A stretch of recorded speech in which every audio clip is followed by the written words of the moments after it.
So, Rachel, were there any pensions that you would suggest Walter withdraws from first, or should he kind of keep some of them back a bit?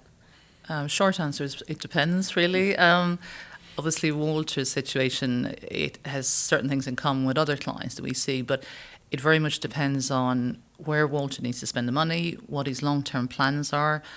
I think even outside of thinking of it as a source of retirement income, it's also, is there anything else he could be doing with pensions? So if we look at, say, UK pensions, for example, there's been a lot of changes in recent years, particularly the last decade,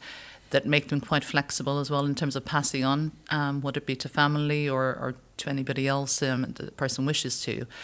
So at the moment, if we were working with him and we were restructuring his pensions and making them as flexible as possible,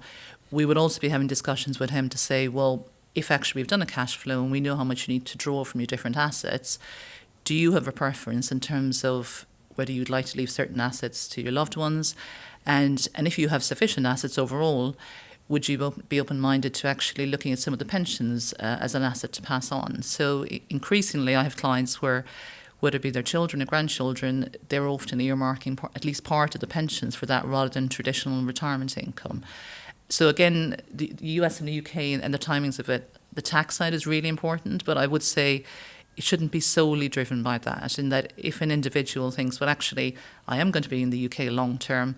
that's one thing that might be a reason for them to draw more from the pensions. If they're going to be in the US for a lot of that, often a UK pension can be really tax effective from an estate planning perspective. So